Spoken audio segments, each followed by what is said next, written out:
Hey, computer, there we go. and then you go away and give me that. And there, that says go live. Okay. Um. Congrats on Chelsea's performance yesterday, man. That's Hey, we got it's a good result. 1-1. The away goal is massive. Absolutely. It says we're live, There so we are. Yeah, hey, we're we're live. good. Yeah, well, just finish up on that. Just to welcome everybody to the show. Christian Pulisic becomes the first American to score in a Champions League semifinal. So, America, big props. Welcome to Wednesday night. I'm back in town. Hi. I am no Yay! longer the glitchy reporter in the field reporting for him. Not a war zone, but a beach. It was pretty nice. Yes. But yeah, back and ready to give it another go. We're calling last week the lost episode, but it still counts. So we're on I episode have it on my computer, man, but I'm not 55. going to release it. I'm not going to Yeah, release it. not Nope. going to release that tape until the family sees it. That's right. So it's Wow. yeah, we're going there. We're going there. It's going to Yes, be we that kind are. of Yes, night. we So, are. Yes, we are. welcome to Wednesday night. It's the Evan and Aaron show. I'm Aaron. This is my buddy Evan, and I got the nails done. I got a nice mani pedi for Dude, okay. Let me ask you about this because I've had one mani-pedi done and it yeah, was like one of the best things of my life. it's great. I went with a clear coat, but I went It's with fair. like what I didn't know at the time Mhm. was a shiny clear coat. So Okay. it was just like glowing, like fingernails were Yeah. like glowing. Dude, the petty. I Oh, just I can't it's ticklish, dude. I don't know oh, how you really? do it. Yeah, I don't know how you I do it. here's my thing is I'm ticklish if I don't see it coming, but if I actually see you approach my foot, I it's mind over matter or something, or Wow. I don't know. It's probably bullshit. Um, but seriously, now if you go to like tickle me, Mhm. I mean, Which I do all the time, next right? time we're What do you mean? together, I Yeah. just monkey tickle the shit out of me. Um, Ah!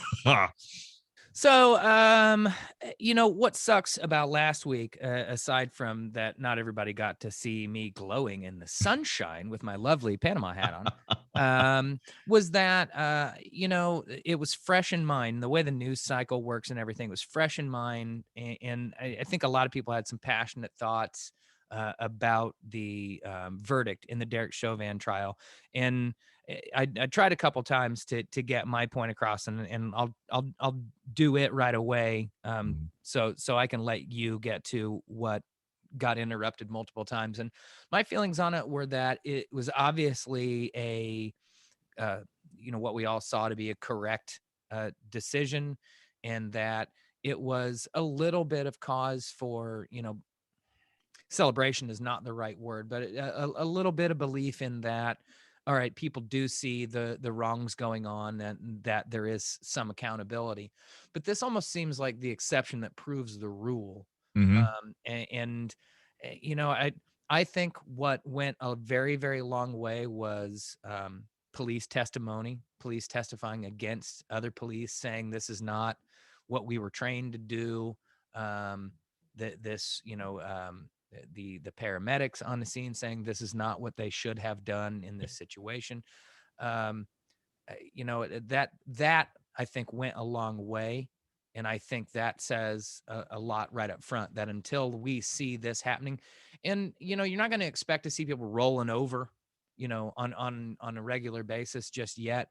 But I hope it does give people a little bit of belief, especially in probably what we'll consider more progressive areas, but where policing is still strict. Portland, Oregon, comes to mind. Mhm. um, that police can say, look, we can do our jobs without appearing to be a menace to the public.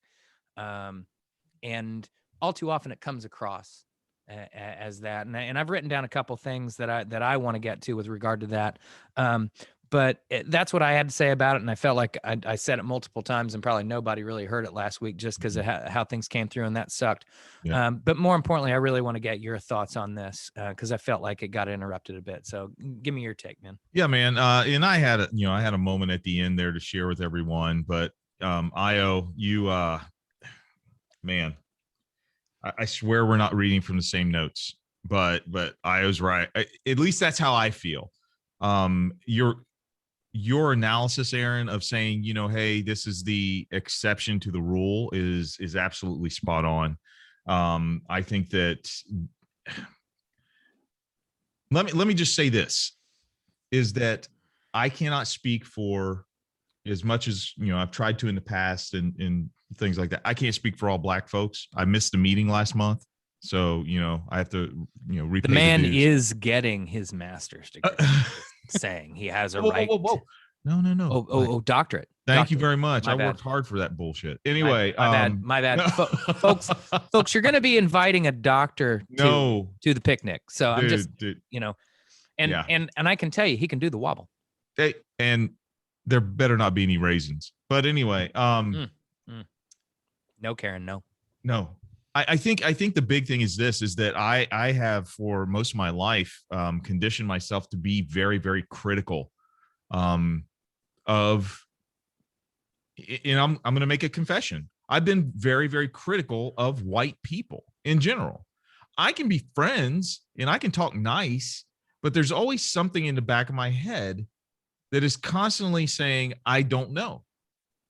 And Aaron, and obviously, man, this is something that fades with time, that fades with me knowing who you are. You're my guy. I know that you've got my back. But initially, what I'm saying is this, is that I believe that there is a divide that has been purposefully put, and we can get into critical race theory, and I won't do that tonight because which it shouldn't be controversial, but it is, unfortunately, in Hamilton County. Yeah. But there is a divide that's there, and there is a natural apprehension that comes even with positive things. I've talked to so many people who are like, man, this is a win. It's a win. It's a win. Yes, I get it. It's a win, but it's not the victory. I mean, it is nowhere near where we need. The fact that you had to present that I had to bring so much to show and tell before you believed that that you believed that I actually had a goldfish. I had to bring like the tank. I had to bring the fish food. I had to bring, notes from the vet. I had to bring the receipt from where I bought the fish from. There's so much I had to bring to show and tell for just to convince you that I'm right. That's ridiculous. It's absolutely ridiculous. And it's scary for a lot of people because it takes the attention away from individual police officers and starts to reflect it on the system. And it challenges that notion of, there's one bad apple in each group. No. If you put an entire bag of apples in hydrochloric acid, they're all going to be affected. They're all going to be affected. Very good officers have probably been corrupted by the institution that now exists in a lot of places. I mean, people have long talked about how corrupt Chicago police is, New Orleans police, LAPD probably quickly comes to mind, especially the LeBron James. Yeah. I have no doubt that a significant portion and probably a majority, I don't know. And let me retract that. I don't know. I don't know how many. I can't even begin to speculate one way or the other because I feel so just confused by the institution itself. But there are certainly a statistically significant number of people who choose to be police officers out of a true desire to do good in their community. And probably plenty of Black police officers decided to join the force because they grew up in a shitty system, in a shitty community, and said, you know what, I'm going to be better than that, and believed that wholeheartedly, and may have now found themselves at a minimum, sort of tripped up by the system. They Yeah. may not be participating on a personal level with the corruption, but they are forced to turn a blind eye in order to keep their job. And that's the key. Yeah. That is the key right there. And I think that's exactly what what I was going to say, and that's what Io put so eloquently. It's the institution of policing that's still kind of behind the curtains. Yeah. I mean, we started to pull curtains back a little bit and we saw Derek Chauvin. Okay, great, good. But even behind him is this huge, big, machine that enabled him. That enabled him to actually do that. Now, we can dive into, okay, was it his belief about Black people? Well, okay, that's fine. I'm okay with that. But my bigger thing is I want to look at the entire system, because we have to look at the system in which police officers are in, because there, like you said, there are Black cops, white cops, Asian cops, and different cops of all different nationalities and ethnicities that serve, but they serve in this system that enables itself within them.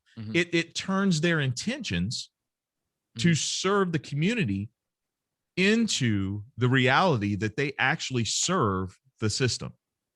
They don't serve.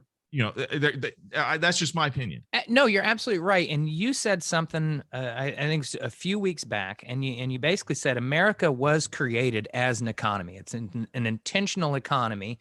And it was shortly after people settled here that they realized they couldn't, they enslaved some Native Americans, but they decided to outsource to Africa. And it has been in service of that economy ever since. And the original police forces were created to, track down supposedly, slaves that, had escaped, even though they may have been free at the time. And, you flash forward to the Pinkertons, that were essentially a private police force used to, enforce anti-labor situations. So it's never truly been to protect and serve the community. It has always been in service of a very particular group of people.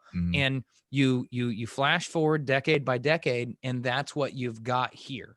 You've got this situation where, there are, hey, how many people did you interact with today on the street?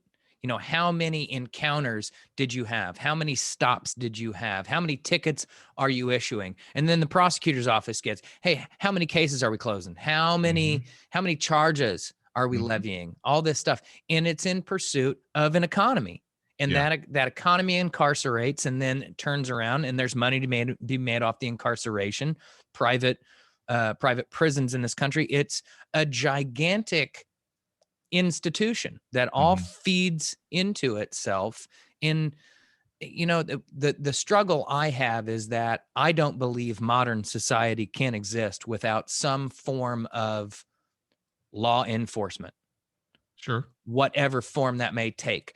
I don't know, I don't have a good vision of what that should be, other than I know that our current system is failing a significant number of people and a very specific group of people. You look at this, man, and once again, I've heard this comparison, and it was just absolutely incredible, and I forgot where it was from.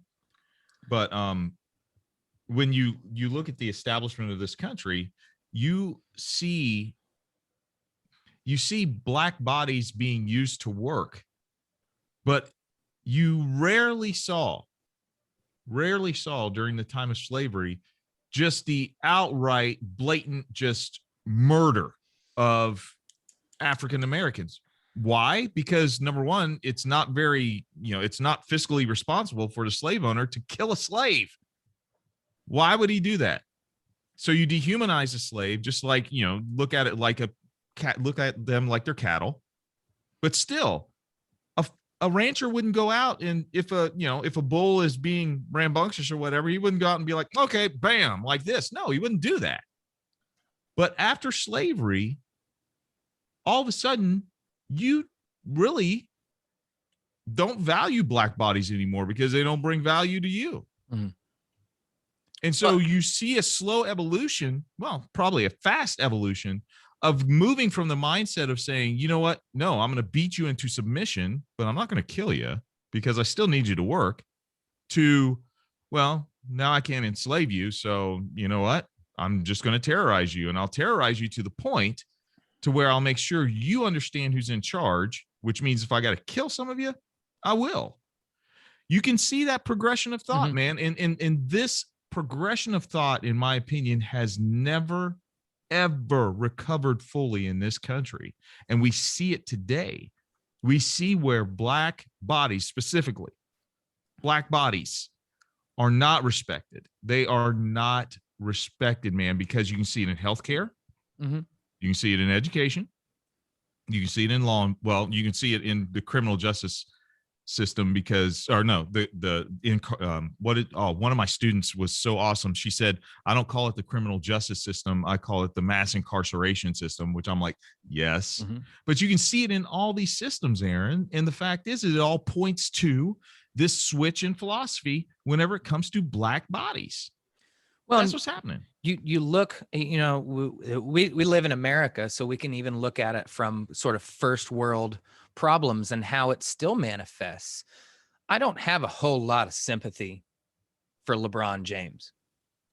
I have a lot of respect for him.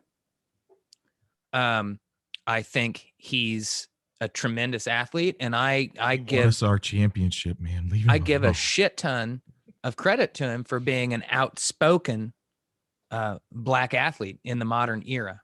Yeah. But even his millions of dollars and his fame don't protect him from the just shut up and dribble crowd. You're Yeah. not allowed to have an opinion. You serve one purpose, and we've allowed you to make these millions of dollars. They value his body, Yeah, because he's yeah. making Now, them money. Again, LeBron James probably does not have the same worries as you or a guy on the east side or somebody living in South Central LA. Mm-hmm. He is protected from that to a certain extent, but it's still a manifestation of the system. The system says, okay, you're a good one. You're allowed. That's very But true. hey, man, don't be talking about police accountability. Don't be Aaron. don't be talking about these things. Just shut up and dribble, man. Just Dude. shut up, enjoy the little bit of this green earth that we've allowed your ass to have. You are speaking so much truth tonight, man, because let LeBron get a little older. Let him get a little older. Let him, get a little grayer. Let him get away from the game for about 5, 6, 7 years. He will just be another black man on the street, walking down the street. Well, Now, I hope he's Jim Brown or Kareem Abdul-Jabbar or Muhammad Ali. Here's what I'm saying, though. Yes. You use the yes. example. Jim Brown could walk down the street in Indianapolis, and I guarantee you, probably maybe 1 or 2 out of 10 people who see him will know he's Jim Brown. To the other 8 out of 10, he very well could be a target just like anyone else. Yep. I mean, you're not wrong. You're not wrong. Yeah. Yeah. I'm trying to see what he grew up in it though, right? I'm sorry, Troy. I was talking. I didn't see when he threw that. Yeah, I'm not there. sure the context. I don't know if that's in regard to LeBron or not. In the meantime, feel free to give us a little context there, Troy. In the meantime, the one thought I had about this today, and it was split into two, is that we seem to have two separate issues when it comes to talking about policing in America, and specifically policing of Black and people of color in this country. And that is, why do so many incidents, and I'm not talking about where a guy maybe pulls a gun on police. That belongs in its own category. That's why last summer I made it I went to great lengths to talk about the incident here in Indianapolis as being separate. Okay. Especially given the evidence that came to light. But I'm talking about Eric Garner being choked to death over cigarettes. I'm talking about Michael Brown getting shot in the street for mouthing off to a cop or resist him. I'm talking about some of these more recent incidents. Derek Chauvin, for example. Why do incidents like this result in violence and death, where in other countries they don't? You know, in Britain, I've seen videos of a guy wielding a fucking scimitar in the street, half naked, and clearly out to do harm, and they managed to subdue him. They managed to just subdue the guy and take care of him. And there are countless images of this around the world. And for me, I'm not saying the police shouldn't be armed, but I'm saying that they are trained in such a way that obviously that's their first line of defense in a lot of ways. And in much the same way that if a gun isn't readily available, suicides go down. When you put up a net around the Golden Gate Bridge, suicides went down. So again, you know, when your only tool is a hammer, every problem looks like a nail. And I think that's what we've got here. But I think we've got a second issue, and that is from a public perspective in looking at this issue and talking about it. Why are so many people okay with police encounters resulting in somebody dying when there was no issue at all? Look, Eric Garner may have been breaking the law. All these different people may have been breaking the law. Yeah. But if you think that resisting arrest should result in someone's death, then how come when your buddy does it down at the bar and he gets let go because he knows the fucking sheriff, how come you aren't like, hey man, shoot his ass? Mm-hmm. I mean, we know the answer to both of these questions. I did this rhetorically, but why is this specific to the United States? Australia has amped up dudes who like to go hunting. We're nothing if not English and German descendants, and they seem to handle all this shit. So Mm-hmm. what is specific about the United States that, one, police want to behave this way, and two, we're fucking okay with it as a society? I honestly, I think that we have our next volunteer for 5 minutes of infamy. I think that Io, if you literally, you can send him the link, right, Aaron? I mean, if Io wants to do it on the fly, I would say, because I know that we're going to say the same thing. I know we're going to say, I just know that Io and I are going to say the same thing. I'm down. If Io gives the thumbs up, we can fucking go straight to it, man. Because Io, all you got to say is, yep, I'll take it. And then we'll go to halftime. We'll do our halftime shot. And then bam, you got it, my friend. Because Aaron, so number one, did I say, like, seriously, I'm glad you're back, man. I really am. Thank you. I'm happy to be back. It was nice being away in Florida, but man, something about sleeping in your own bed, showering in your own shower, and making yourself a sandwich out of the fridge is. Oh my gosh, man. I'm just glad you're back. But this is the guys, this is what the show is supposed to be, is that just, you know, shooting the shit back and forth, playing off of each other. Okay, I gave the thumbs up. Okay, now that said, my kids may come around and interrupt, but I got you. Okay, I tell you what, and Aaron, if you're okay with this, let's say a tentative 5 minutes of infamy, because you know he's a dad, so he's got to take care of his kids. Hey, I understand if he has a youngin walk in the background, it's all good. Okay, I totally get it. Invitation coming your way, bud. Very good. And in the meantime, let's go ahead and hit halftime up. I have something special to show you though, because I get caught a lot of times with just one shot. Mm-hmm. Oh, nice.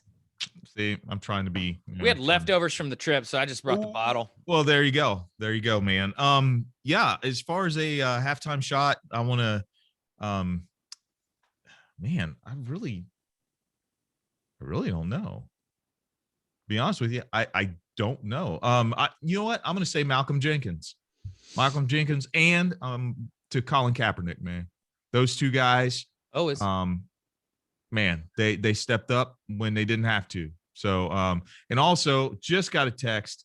Our good friend Jojo sent us a text talking about our other good friend Wendy, who passed away several years ago from cancer.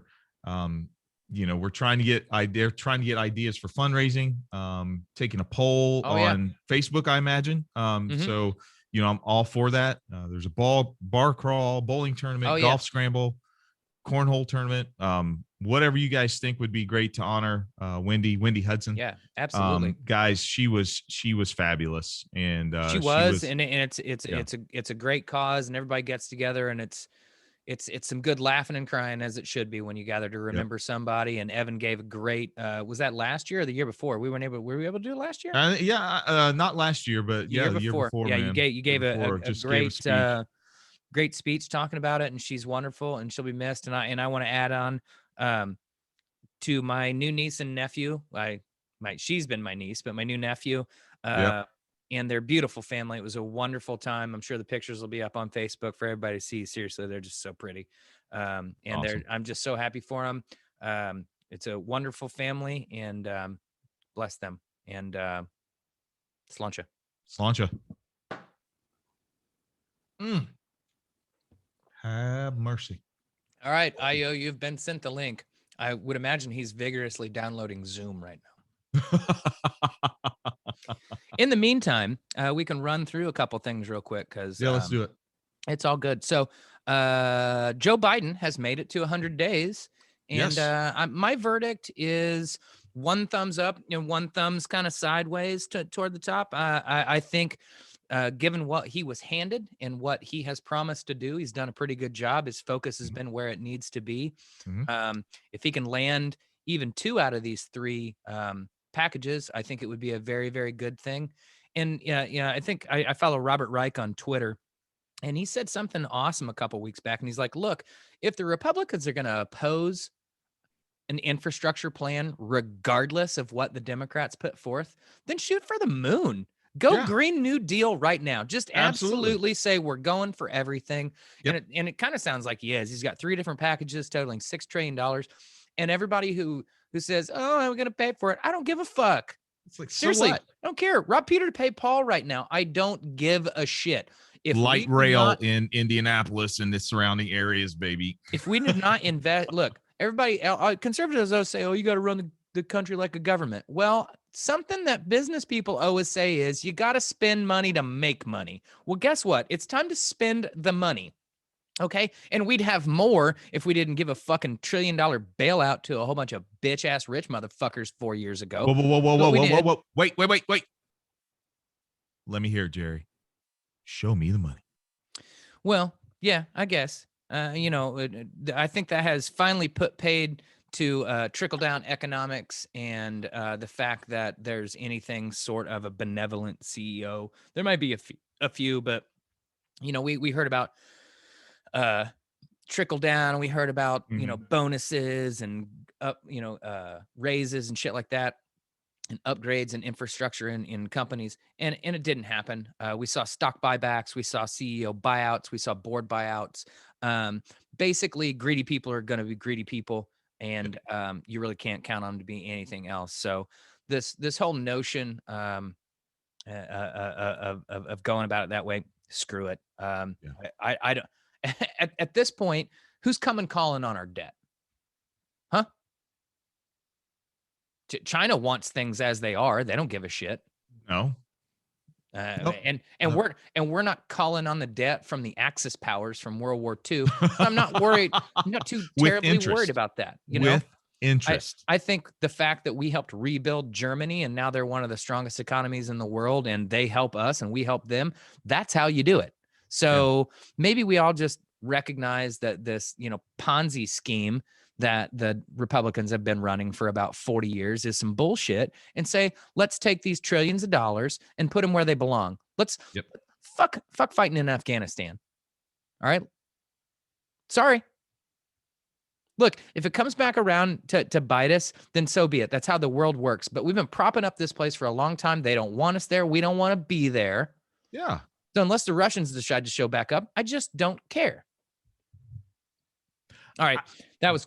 No, dude, you said everything. That's why I had nothing to say. Anyway, because you were absolutely saying everything right there. Biden's first 100 days, 1 2/3. You know, here's what I will say. Here's what I will say about that. I would probably give him the exact same score, 1 2/3. It was so nice, and our friend of the pod, Roger, wrote this today on Facebook. It's so nice to wake up and not think about the douchebag that's sitting in the White House. It's tweet storm that occurs at 5 o'clock on the golden toilet every morning. It's not the thing that's on my mind all the time. And that's so nice. Yeah. It's awesome to see that we have a president that trusts his vice president to actually do stuff. Well, apparently she's completely running the country and he's catatonic, didn't you know? Oh, well, yeah, absolutely. He's simultaneously catatonic, yet totally destroying the fabric of our country all by himself. So I'm not really sure which is which. It's like he's a puppet, but not. Here's my mark against him. And he's not the guy to do this. I get it. But I wish he was more involved in the politics of the Senate and the House. Not so much that he's moving shit around. You know what I mean? Not like Trump did, but in calling people out and calling them out and saying, look, this is what needs to happen. If it comes from the president of the United States, I think it holds a little bit more weight than it does from Chuck Schumer or Nancy Pelosi. I agree with you, but I also think I'm giving the benefit of the doubt early on now and saying that I think his experience as a senator for a long time has him saying, I'm going to pick and choose those moments. And I've not needed to do it yet because I've gotten my victories. I mean, thus far, the things that he supports, I mean, we're doing well on. We're doing well with the vaccine. We've already passed one relief bill. I mean, things are moving forward. He's gotten his appointees nominated. You know, this is a good thing. And quite frankly, it's the same group of clowns opposing it thus far.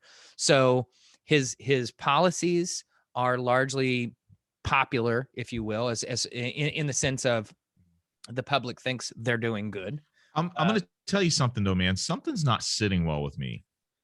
There's just something in my gut that's not sitting well. I'm not scared, but I'm very, very fearful of the right. Those assholes shocked us in 2016, and it shouldn't have been a shock. It shouldn't have been a shock because we should have felt it and seen it coming, which some people did. But they are capable, man. They and that's what kind of has me on edge, because I'm looking at 2022 and I'm like, I don't know, man, that I don't know that there's enough alcohol available to me if something goes wrong in 2022. I don't know. That's just my gut. I'm not saying that it's going to go wrong. I'm not being pessimistic, but I'm just saying there's something there that we need to keep our eye on. We absolutely do. Thus far, what I'm seeing is I'm not seeing a lot of the GOP's attempt to portray Biden as being some ultra leftist is really gaining a lot of traction. It has amongst an existing group of people that are going to believe that no matter what. But that to me seems a shrinking group of people. The 8chan folks. My concern is not so much the things we see right now. It's there's a youth movement. There's a group of people who don't trust either party at all. Yeah. And there is an opening there. To me, it's the same opening that existed in 2000 and 2004. If the Libertarian Party had a charismatic person and really, really figured out their plan at the right time, they could have made amazing inroads. And I think the time is ripe right now for that, because for a third party. I won't go so far as to say a third party, but a bit of sort of, look, Barack came out of nowhere. And I think ultimately Barack will be remembered as more moderate than truly progressive. Okay. But I think there's room for it. somewhere. I think there's room for what would be considered a moderate Republican, or room for a more progressive Democrat. Hmm. And I don't think we know those people yet. You know, in 2000, 2002, 2004, nobody knew who Barack Obama was. Hillary Clinton was just waiting to be anointed. Okay, I'll give that to you. And Yeah. look, in 2014, everybody knew who Donald Trump was, but nobody fucking thought seriously about him. Yeah. So as horrible of an example as it is, he demonstrate the possibility of some sort of guerrilla campaign to be able to take America, so long as it provided some sort of opposition to the status quo that a lot of people don't think is working for them. Mm-hmm. Now, will that happen? I don't know. But I mean, remember, we're all pretty meh about Joe. Right. But that's Joe's job right now, is to be mad. Joe's job is to be like, the president's job is not supposed to put you on edge every day of the week. That's Roger's Post. Roger's Post is, I'm glad I don't wake up wondering if we're in the middle of the Cuban Missile Crisis. Right. Exactly. Right? Yeah. So there is a bit of that. He has brought stability to the office. Mm-hmm. But he's boring, and that's both good and bad. Sure. That's what I'll say about that. And I'm not saying, and no, I get it. I'm not saying that boring is bad, not especially because of the 4 years we have just had. Boring is not bad. I'm just, it's like I'm sitting on Santa's knee asking, saying, hey, this is what I really want. If we can have what we wanted, yes. Yes. If we could have what we wanted, I'd want him to, punch Joe Manchin in the face and say, come on, man. Oh, we got a ping. Oh, we got a ping. Here we go. All right, folks. I'll get to my punch list after this, because it is now time to admit Io de Leomos. Io. Not sure how. I have to assume here. I'll admit him and give him a nice intro. Io's connecting to audio. Let's see if Io's Wi-Fi at home is good, or if his 8 daughters are. I'm exaggerating. I know he doesn't have 8 daughters, but they're all probably. There we go. Hey, what's up? Oh shit, he's wearing a Chelsea jersey. Yes. Go Blues. God.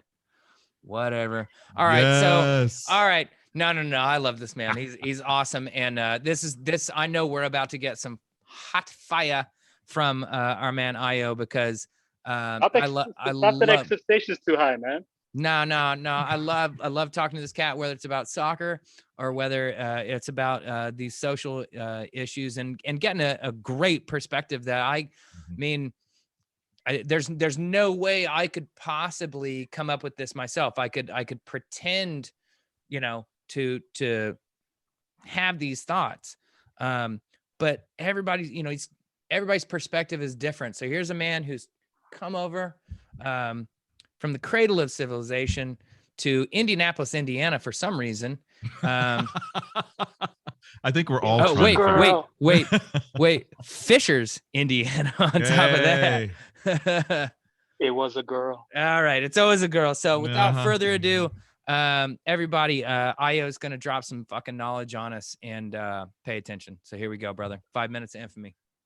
All right. So basically, I know it's been rough for everybody, considering right after the verdict of Derek Chauvin, Ma'Khia Bryant gets gunned down. I refuse to say that she got killed. She got gunned down, because we need to call it what it is. And it's just, I don't even know where to begin. Because I feel like we're asking the wrong questions. Because how do we improve policing? Do they need more training? This, that, and the third. But no one ever bothers to ask.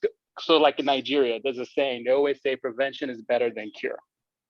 No one ever bothers to sit down and ask, hey, why do we even need the police in the first place?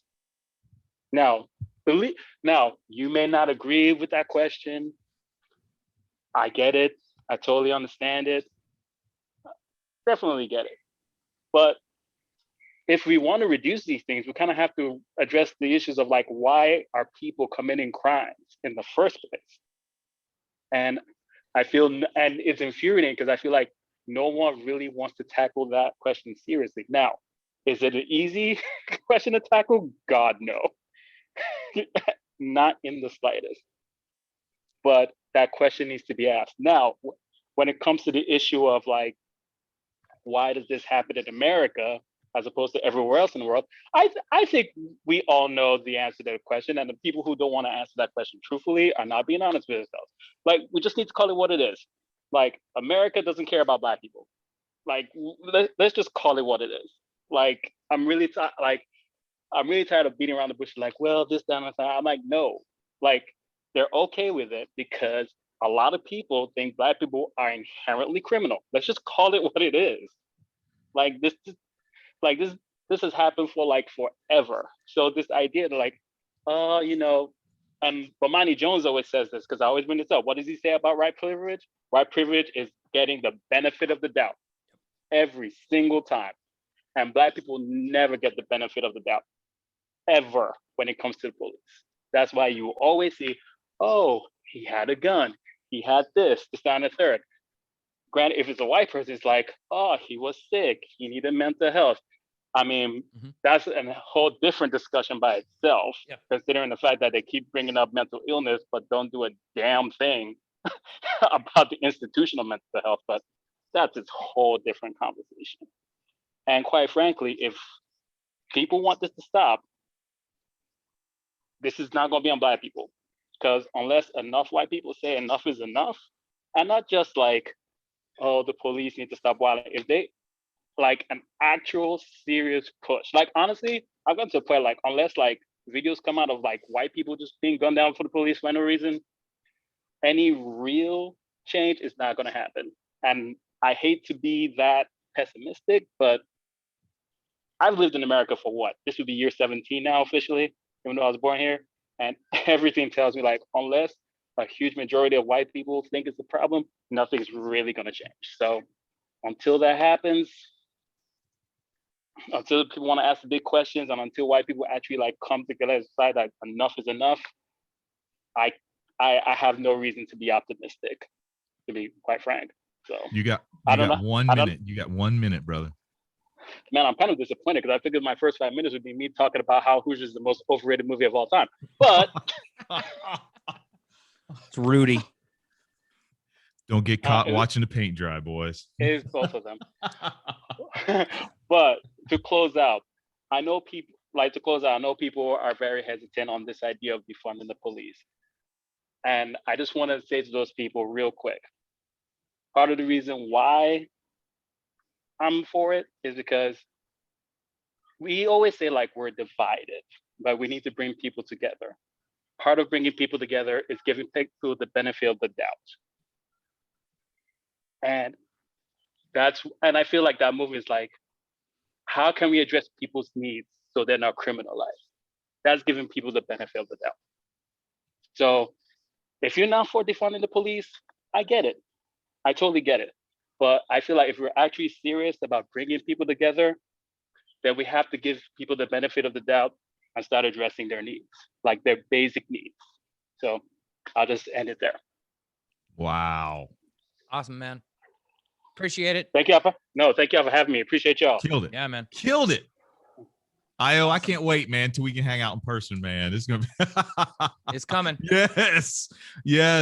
Absolutely. Right, absolutely. Man. Thank you. Thank y'all. All righty. You know what? I mean, a lot to unpack there, man. Honestly, I think it's pretty simple and straightforward. I mean, he hit it on the head. It's just this country has failed time and time again to live up to the promise it wrote down so early on, and it fails a lot of people. It fails an awful lot of people, and you know it gets easy to get caught up in trying to parse it out between us. But basically since day one, this has been the, white Anglo European haven. We fled the bullshit we didn't like there so we could start our own little bullshit. our own smaller version of that bullshit here, just so it benefited us, and showed up and went, oh, wait, there's people here. Oh, you know what? Hey, you guys want some blankets? These blankets are awesome. These blankets are super, super awesome. You guys are going to want these. And if you get a sniffle, it's no big deal. 15 minutes later, smallpox. Yeah. A few minutes later. I mean, and it's so weird because there's so much that could be, right? Like some dudes wrote down some phenomenal ideals. Mhm. They really, really did. But it doesn't make those people infallible. We can't just look back and be like, the founding fathers wrote this down, so everything they did was just fucking super. Well, no, there's a reason why there's a whole bunch of people named Washington and Jefferson in this country that didn't come from here. Like, is this really that difficult for some of you to fucking strangle into your brain? And I mean, Io, that was amazing. It really was. I love it when people can just succinctly fucking drop that knowledge. And so, that was amazing. And I have a feeling that's not the last time we're going to have Io on. No, not at all. Probably about the Super League next time, or oh man, why Hoosiers is one of the greatest but sports movies of all time. But yes, hit it, man. I want to follow up with this, and I have a question for you. And I hope that, however many people see this, are, droves of, dozens of people that that see this. I want to ask you just straight up, as a white man talking about this type of stuff, have you ever, in the conversations we've had or the conversations that you've had with others, have you ever have you ever been made to feel guilty about who you are as a person? Excuse me, goddamn croup. Have ever been made to feel guilty? Yes. No. Okay. Quickly to elaborate. Yeah. The people who are like, well, I didn't own slaves, so why should I feel bad about this? No one's asking you to personally feel responsible for the slave trade that got enacted in the 1600s by the Dutch and the English and the Portuguese and African tribes themselves. But we are asking you to acknowledge that the repercussions of that have fingers that run very, very, very, very, very, very deep in every one of those cultures, and specifically ours. I've said it before. We're classified as one of the only 4 or 5 truly slave countries in the world. True, that's on par with apartheid South Africa, folks. Yeah. That's not a gang I want to join. Okay. Right. So no, I've not been made to feel that way, because I acknowledge that history includes but is around us. Mm-hmm. There's not a specific emotion a white person is supposed to have now about it, other than the empathy of acknowledging that this is something that existed and other people are still dealing with the consequences of that. I don't know. I don't know. No, and that's why I asked that question, because man, here's the bottom line for me. Io said it once again, said it so eloquently, and this is something that we've said on this podcast many a time. Smallpox. Is that we reached? What'd you say? I said smallpox.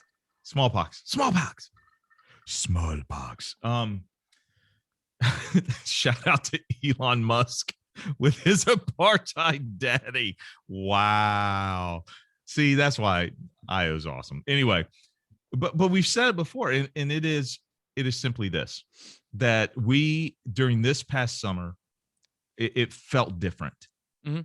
And the reason why it felt different is because we once again in our history hit critical mass. We finally had the support of enough white folks, enough, Caucasians to say enough is enough. That it actually moved. We lurched forward as a country. I am still very hesitant to say that we are moving forward. We lurched forward.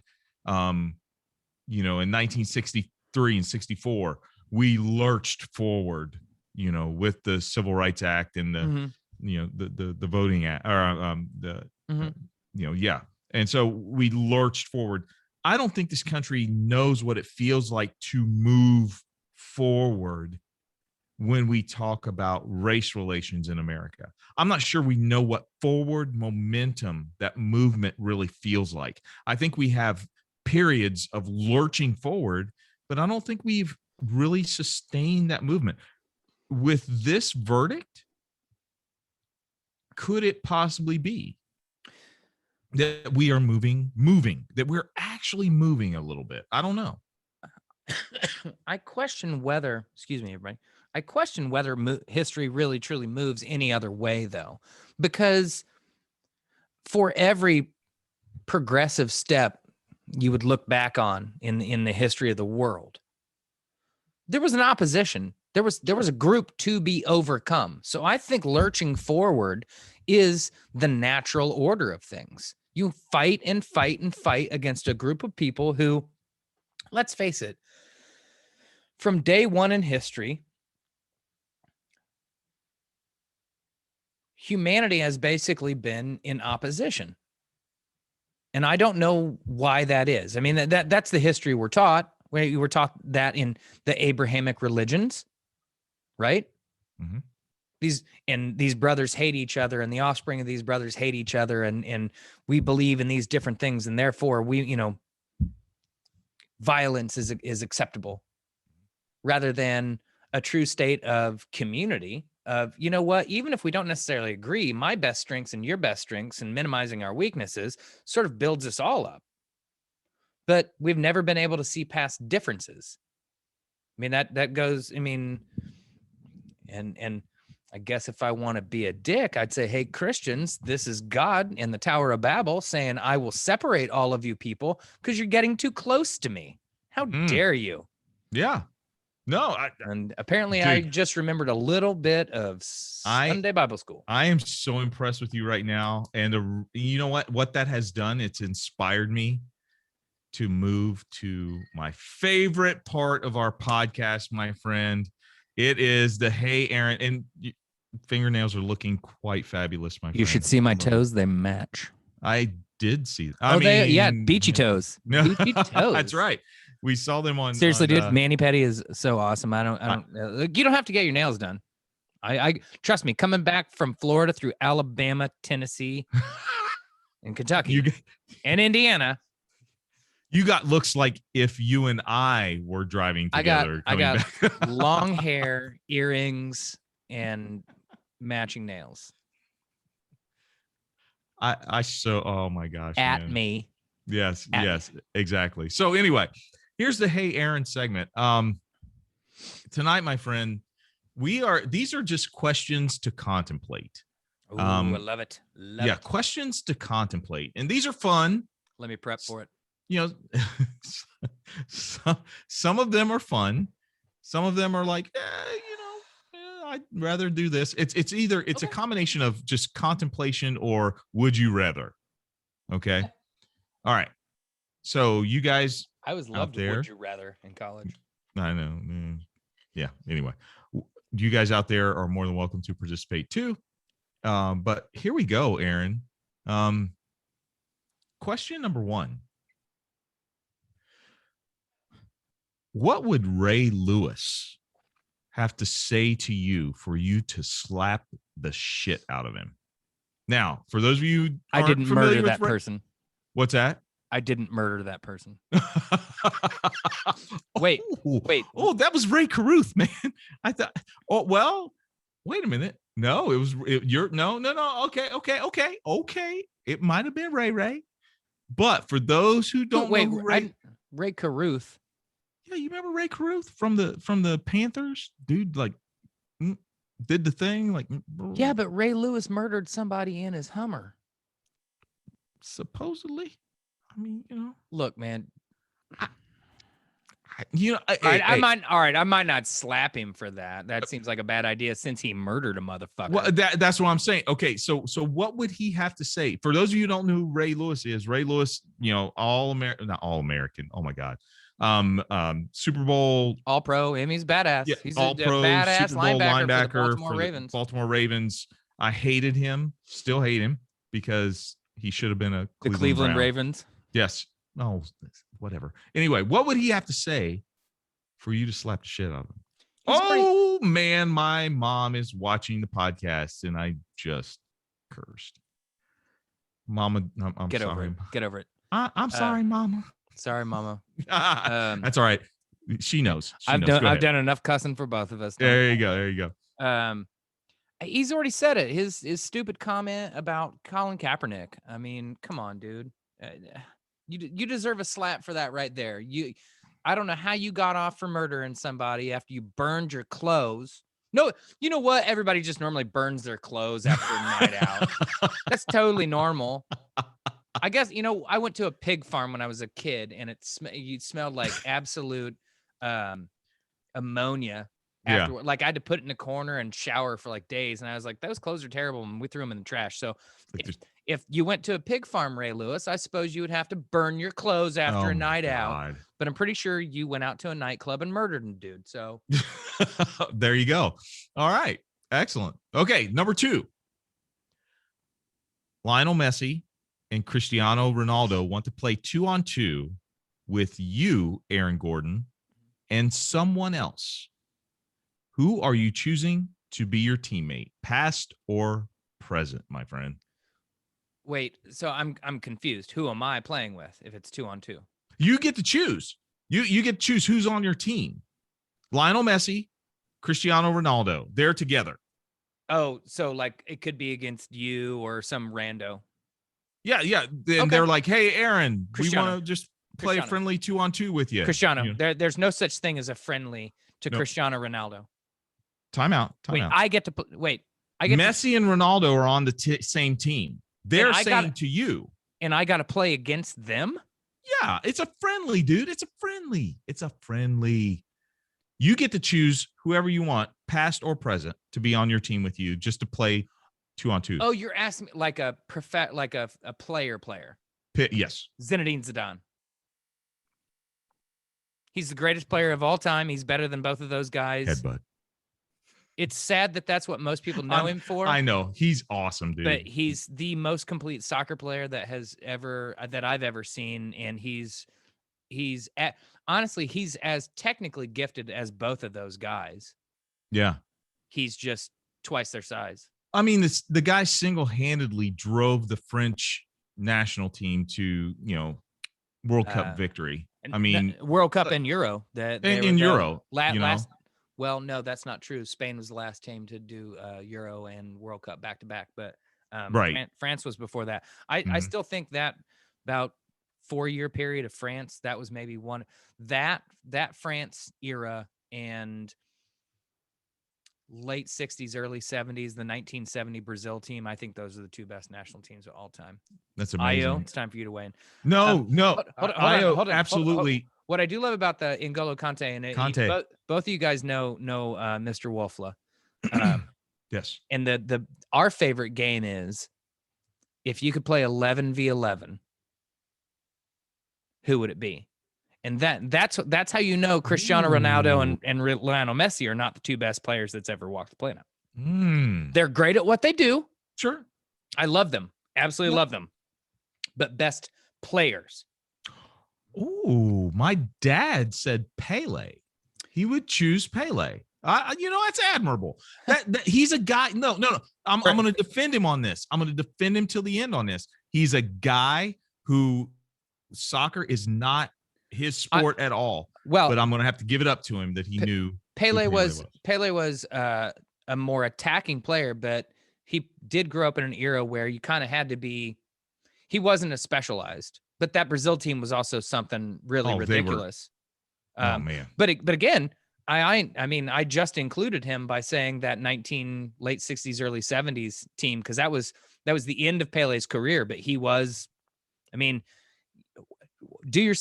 everybody out there, do yourselves a favor and watch the highlights of the 1970 World Cup. Excellent. Ooh, I would have to disagree. I've seen, and now here's the thing. This is something I gotta clarify, okay? Because in my opinion, if you're talking about entertainment and the best, like people that make you go, oh wow, this game's amazing. For about 2 years, Ronaldinho is something we've never ever seen before or since. Messi and Ronaldo have longevity, have been beautiful for a very, very long period of time. And I love both of them. And I think the whole who's better, Messi and Ronaldo is kind of silly. Oh man. Whoa. Shots fired. But wow. Did you see Troy? I did, but I okay. Ignore him. Sorry, go ahead. I don't think he's talking to me either. No. But that's why I like Wolfla and I's game of 11v11, right? Like you could ask Wayne Rooney to play any position on the field and you'd probably get something great out of him. If you ask Lionel Messi to be a center back, he might try hard for you, but the dude's 5'4". It's just not going to be a position he can handle. True. True. Honestly, it always comes down to two people for us. Zinedine Zidane versus Michael Essien. Okay. All right. Well, there you go. That's my point, Io. Ronaldinho is probably the most fun player to watch ever, but not the best. So what's our criteria? This is why I hate like GOAT conversations, because everybody comes to the table with their own sort of okay, Troy, I guess if I start. Oh no. Oh. Tell Aaron to watch Victory. Victory is great. Victory movie. is one of my most favorite movies. I absolutely love it. And by the way, shout out. I'm plugging it because I hope they eventually sponsor us. Go to toffs.com and you can get every jersey in that movie and the warm-up jackets. What? Yes. Oh. Yes. Oh, I've got throwback jerseys, man. I got the 1968 Manchester United European Cup jersey. I've got the 1982 Italian lace-up goalkeeper jersey for Italy. Yeah. Wow. Dude. Go to toffs.com, the original football fan shirt. I don't know. Something like that. Okay. We should probably continue. It's funny you should mention you hate the GOAT conversations. I've got 6 total questions and we're on question 3. Are you okay to go for the whole 6, man? I just want to make sure. To the yes. I've got another. Right. Number 3. Joe Montana was the best quarterback to play the game. Changed my mind. Okay. Joe Montana was absolutely terrific and belongs in the discussion. So let me state that up front. I will say that really the only question marks about him are can you translate a player from a certain era to another era? Because I believe Oscar Robertson, given today's nutrition and workout techniques, would be fine. You're like, he couldn't do this and couldn't do that. That's not what the game asked him to do at the time. Sure. But he was an exceptional player at the time. Bill Russell, Wilt Chamberlain, they weren't asked to do what the game asks of today's players, but I think it would translate well. So that's the only question mark. But since he has played the game, the quarterback position has become a lot more athletic, and he was very much the traditional pocket passer. He's probably one of the best pocket passers of all time. Take away Jerry Rice. But that can be said of, look. Yeah, I mean, take Karl Malone away from John Stockton, and we'd be having a different conversation. But these players did play together, so Joe Montana absolutely belongs in the conversation. I think he's number 3. But he's got the rings and everything else to prove it, man. I'm not trying to I'm not even going to try to change your mind, because there's a valid argument for him being it. I don't agree. Okay. No, that's fine. Okay. All right. Next question. I'm way too nice, aren't I? No, yeah. I'm gonna need you to really dig down deep for this next one. I'm not Jim Rome. All right, Stephen. I need you to channel your Stephen A right here. Okay. Which would you rather do for $1 million? Get knocked out by Conor McGregor or get knocked out by Mike Tyson?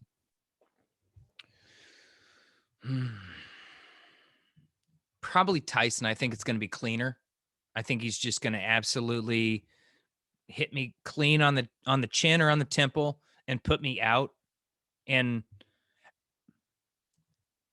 that said, Conor's left hand, I mean, he's a decent boxer. Obviously, Floyd Mayweather put paid to the whole notion, could he really be a top level boxer? But I'm not a boxer. You're not a boxer. Conor McGregor would probably land 2 or 3 clean shots, be done before I had any idea what happened. And he throws straight ones. I mean, Tyson throws that uppercut bomb. He might take my fucking head off. So the more I think about this, I think I'm going with Conor McGregor. Okay. There's some opinions out there. Io says Conor, easy. Troy says, no way, I'm letting Tyson knock me out. No way. I eventually got there, guys. I eventually got there. I was like, I guess I could take a punch. And then I was just, because I'm hoping he comes through like this. But I'm really realizing that most of the time Tyson knocked people out, he went boom, boom, and then came through. Oh. Whereas Conor just sort of sneaks up and throws that left. Yeah. And the best thing is, Conor'd be like waiting over the top of you, like, come on, man, wake up. Let's go drink some whiskey. We're going to do some racist shit in the name of Ireland. Let's go. Yeah, that's true. That is true. So I have to explain this for the audience. My dad said the best quarterback of all time is Spurgeon Wynn. Spurgeon Wynn was a Cleveland Brown, like on the list, you know, he was one of the names on the list of the Cleveland Browns quarterbacks that maybe started 2 games. Yeah, that's it. So anyway, Vinny Testaverde. Hey, Testaverde was good for the Browns, man. I don't care what anybody says. He was good for the Browns. He past his prime. One of the last long playoff runs. Yes. Yep. Who was the guy that was kind of drafted before or after him that was kind of thought to be the savior? Tim Couch. From Kentucky. Tim Couch. That'll teach y'all. All right. Number 5. Better night out. Jennifer Lawrence and Samuel L. Jackson. Like you're going out with those two. Or Kerry Washington and Ryan Reynolds. What is the better night out? Jennifer Lawrence, and Samuel L. Jackson, or you, Kerry Washington, and Ryan Reynolds? Here's the problem. Of all these people, I haven't seen enough of Kerry Washington to get an idea of what she's like, not as her character. Like Ryan Reynolds, I've seen tons of interviews. The guy is who he is. He's just funny. Yeah. Jennifer Lawrence might be one of the most, at least she portrays herself, down to earth movie stars. Yep. Like I'm a goof. I fell down the stairs at the Met Gala, all this stuff.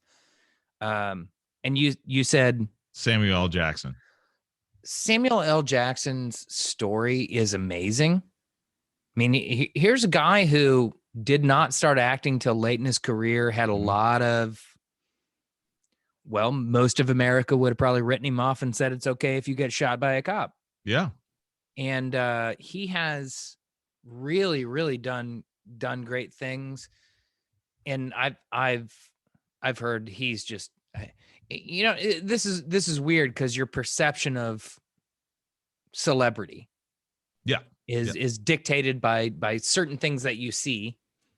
And they cultivate it, you know? But only because I don't know enough about Kerry Washington, I'm going to lean more Samuel L. Jackson and Jennifer Lawrence, because I've seen enough of them to be like, oh, this is we're gonna go out and have a good time. We're gonna have some probably some drinks. It's gonna be silly. It's gonna be goofy. They're gonna tell stories. I think Ryan Reynolds would be funny as fuck. And I just don't know Kerry Washington enough to be like, I want to hang out with her. You know what I mean?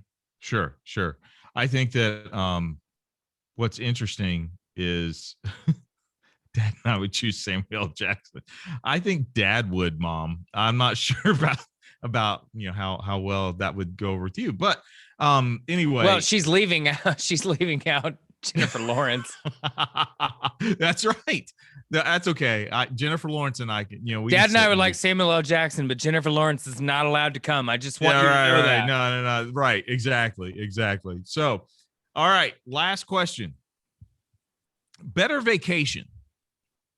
You in Vegas with the cast of Ocean's 11, or you in Boston with the cast of the Boondock Saints?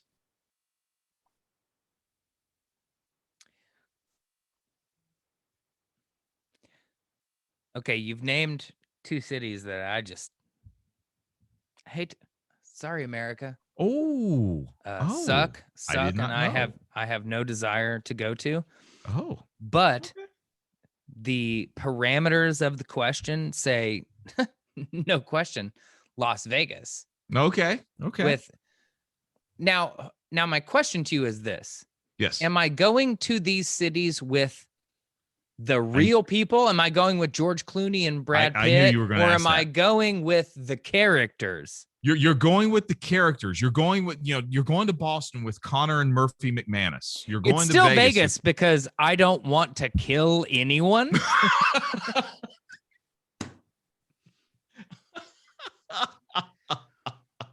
But I gotta be honest. I want to spend most of my time with Catherine Zeta-Jones, the Chinese character. Yes. He seems like he's having the most fucking fun. Yeah. And especially when the movie's going forward, he's got like the girlfriend and all that shit, like mansion and stuff. Yeah, I'm like, I'm hanging out with this dude. I'm hanging out with him. I'm gonna hang out very, very briefly with the two brothers in Utah. Yes. Because they're idiots, but they're gonna be some fun. They're gonna be fun. I mean, on the day of, I guess I'll hang out with George Clooney and Brad Pitt, but I'm like, I mean, in that movie, their lives are kind of complicated, bro. I'm just saying. I don't want any part of it. Like, and I don't need to go there, Jessica. That's so good. That is hilarious. I thought about it and I was like, the whole no, it's Irish brothers and totally get it. Shout out, my dad spoke at Boston Yard about state IT. Wow. Yeah, crazy. Cool. So I would like to see Boston. There's history to it. In the same way that I went to Philadelphia and you go see the Liberty Bell and all that stuff. Sure. Amy and I talked about this. We just went down to Navarre Beach, Florida, and if you know where that is, you pretty much run straight through Alabama, Tennessee, and Kentucky. And there's a lot of history. Yes. To be gleaned from that. And in both good and bad ways, there is a Confederate museum in on I-65 in Alabama. But you can also take an exit and go to Selma and go to the Edmund Pettus Bridge and see another history of America. And we talked about our love of American history and that sort of thing. And well, we're about to have a big old conversion van, and if you want to join us and come on a history tour of the southern United States and all that represents, because we were trying to get back, and Selma is a good 40-50 miles off of 65 after you go past Montgomery, believe. Yeah.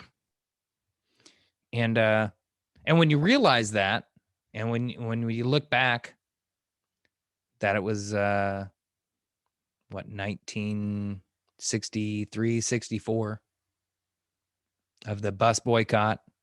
And you're like, we don't even ride buses in Indianapolis. What's that mean? And you're like, nah, man. If you wanted to get from Selma to Birmingham to Montgomery, you had better get your ass on the bus. Those freedom riders, man. And if you got on a bus, better know where you better be sitting. Yep.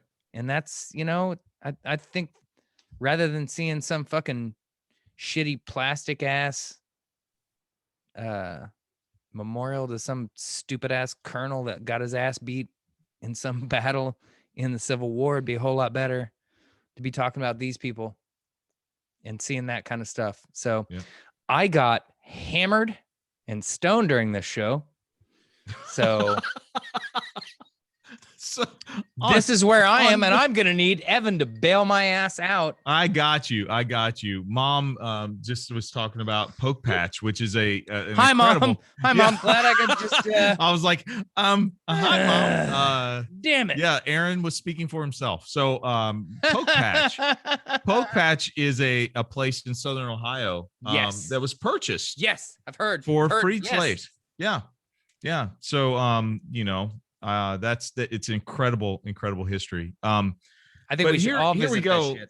Here we go, ladies and gentlemen. Thank you so much for joining us tonight. Once again, your interaction is what helps us just totally, feel at home during this show. And we are now coming to my favorite part, second favorite part of the night, and that is Aaron's going to take us home. I hope I gave you enough time there, my friend, to kind of catch your wherewithal. But dude, I love you, man. I really do. I'm so glad you're back, and I'm just anxious to hear what you have to say to us going out.